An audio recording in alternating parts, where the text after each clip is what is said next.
क्या आप जानते हैं कि आज प्रधानमंत्री नरेंद्र मोदी बहुत व्यस्त है, क्योंकि वो किसी गहरे से गड्ढे में अपनी गिरी हुई प्रतिष्ठा को ढूंढ रहे हैं। और ये मैं नहीं कह रही हूं, मोदी जी ने ही तो कहा था कि जैसे जैसे रुपया गिरता है प्रधानमंत्री की प्रतिष्ठा भी गिरती है। अब जब रुपया 90 के पार हो गया तो सोचिए कि इस गहरे कुएं में उनकी प्रतिष्ठा जाकर धंस गई होगी। 2014 में जब मोदी जी प्रधानमंत्री बने तो उनको रुपया डॉलर के मुकाबले 58 रुपीज 86 पैसा पर मिला था, जिसको उन्होंने 90 पार करा दिया। और अब लगता है कि शतक मनवा कर ही उनका दिल भरेगा। रुपए के गिरने के बहुत सारे कारण हैं, उसमें से विफल अर्थनीति और पूरी तरह से फेल विदेश नीति है। तीन बड़े कारण: विदेशी निवेशक लगातार पैसा बाहर खींच रहे हैं। 2025 में जो फॉरेन पोर्टफोलियो इन्वेस्टर्स हैं उन्होंने करीब करीब 2 लाख करोड़ यहां से निकाल लिया।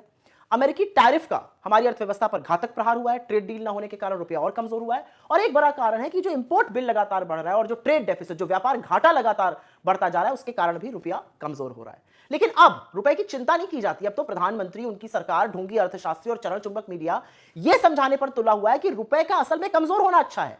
और ऐसा सभी करेंसीज के साथ हो रहा है। यह बिल्कुल झूठ है। रुपया एशिया की सबसे वर्स्ट परफॉर्मिंग करेंसी है।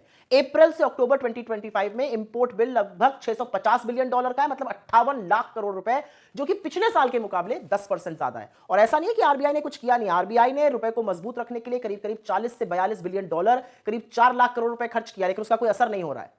पर अगर आपको लगता है कि रुपया कमजोर होगा और उसका असर आप पर नहीं पड़ेगा, तो सुनिए, रुपया कमजोर होने का मतलब है देश का इंपोर्ट बिल बढ़ेगा। जो भी चीजें हम विदेश से खरीदते हैं वो महंगी होकर आएंगी, उसका हमें ज्यादा दाम देना पड़ेगा। अब जाहिर सी बात है, जो ज्यादा दाम देकर चीजें खरीदी जाएंगी और भारत लाई जाएंगी, उनका यहां पर भी दाम बढ़ेगा। मसलन कच्चा तेल, क्रूड ऑयल। अगर क्रूड ऑयल महंगा होगा तो यहां पे डीजल, पेट्रोल महंगा होगा। सब्जी, फल, फ्रूट, जो बाकी चीजें हैं, जो ट्रांसपोर्ट का कॉस्ट है, वो महंगा होगा। जब महंगाई बढ़ेगी तो आरबीआई इंटरेस्ट रेट बढ़ाएगा, मतलब आपके लोन की ईएमआई बढ़ेगी। और यही नहीं, विदेश में जाना, घूमना, रहना, खाना, पढ़ना, सब कुछ महंगा हो जाएगा।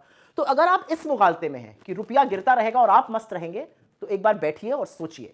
रुपए के गिरने का फर्क मोदी जी को बिल्कुल ना पड़े, लेकिन आप पर जरूर पड़ेगा।